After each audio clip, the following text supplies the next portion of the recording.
It was an ordinary morning at Ninoy Aquino International Airport. The sun had just begun to rise over Manila's busy streets when, well, something unusual happened. A sleek, white private jet glided to a stop on the tarmac, drawing curious glances from airport staff. It was not the first private jet to land here, but this one came with a list of instructions. One name only, a nurse named Anna. No one seemed to know who Anna was. Even Anna herself, sipping coffee with her family, had no idea that her name was being spoken in airport offices and hushed phone calls. The jet's crew stood ready, holding a sign with her name on it, a symbol of something extraordinary about to unfold. Soon, word spread through Anna's neighborhood. A private jet had come, not for a celebrity or politician, but for a nurse. Neighbors stood on tiptoe, wondering what story could be behind such a gesture. For Anna, her journey was about to change, and so was the meaning of her life's quiet sacrifices. Anna grew up in a small city in the Philippines, learning hard work early. She chose nursing to help her family and heal others. Anna studied by candlelight, often going hungry to finish her education. She left for America, clutching her family's photo, becoming one of many silent heroes far from home. Anna's days in the American hospital were long and tiring. She woke before dawn, sometimes working 12 or 14 hours in a single shift. The hospital was big and cold, filled with machines that beeped and lights that never dimmed. But Anna warmed every room she entered. She treated everyone with respect, rich or poor, old or young. Anna believed that every patient deserved dignity, and she greeted them by name, held their hands, and listened to their stories.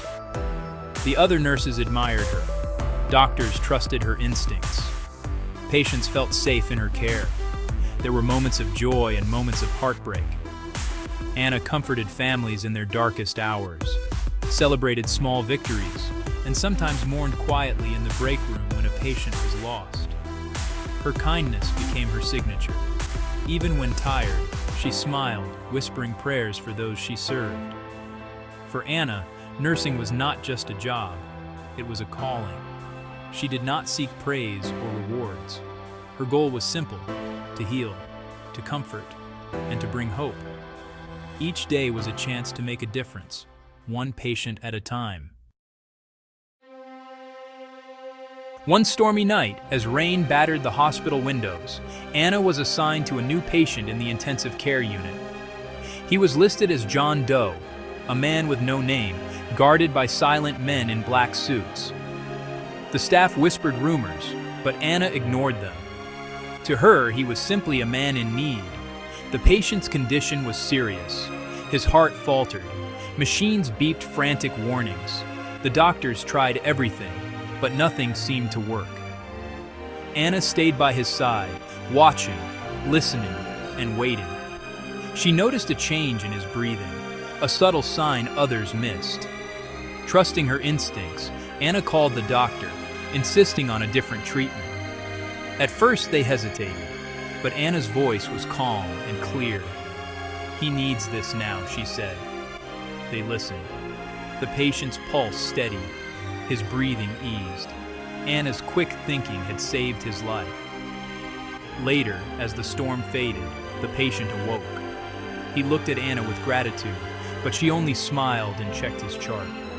Anna treated him no differently than any other patient. She did not know he was Jonathan Reed, one of the richest men in America.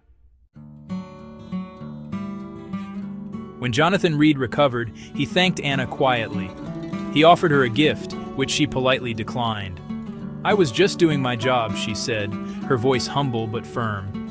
The hospital soon released Reed, and Anna finished her contract a few weeks later. Anna packed her bags and returned to the Philippines. She missed her family deeply, and now she could finally be with them. Life at home was still simple.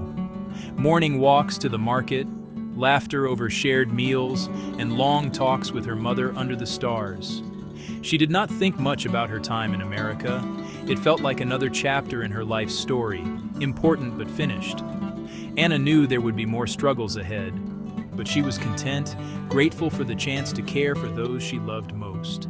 Neighbors came by to hear stories of America, but Anna spoke little of the wealthy patient. For her, true pride came from seeing her siblings finish school, from her father's smile and from her mother's embrace. She believed her greatest work was at home. One morning, Anna's quiet life was interrupted by a phone call.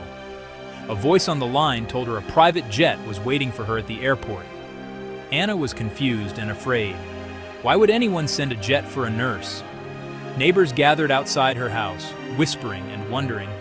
Anna's family urged her to go.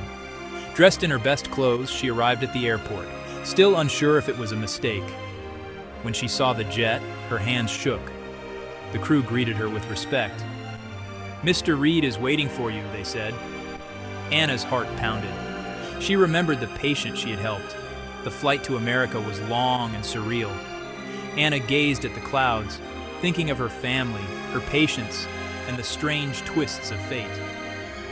She wondered why Mr. Reed had called her back. Had she done something wrong? Or was there something more to this story? She landed in New York, where cameras and reporters waited. Anna shielded her eyes, bewildered by the attention. For the first time, the world wanted to know the story of an ordinary nurse. Jonathan Reed welcomed Anna with open arms. In front of a crowd, he shared how Anna's care had saved his life. "She treated me with respect when I had nothing," he said. "She reminded me that kindness is the greatest wealth." Reed honored Anna with a medal and offered her and her family a new home, scholarships, and financial security. But Anna had one request. "Please help other nurses like me," she said softly, looking into the cameras. Reed listened. He donated millions to fund scholarships for Filipino nurses. Hospitals in America opened new positions. Anna's kindness became the seed of countless opportunities for others like her. The world took notice. News stories celebrated Anna's humility. Donations poured in to support Filipino nurses abroad. Anna became a symbol of hope, not just for her country, but for all who serve others in silence. In the end, Anna taught everyone a simple lesson. True heroism does not come from fame or fortune. It comes from compassion, from sacrifice, from loving others more than ourselves. And sometimes, the quietest lives can cause the loudest ripples, changing the world, one act of kindness at a time.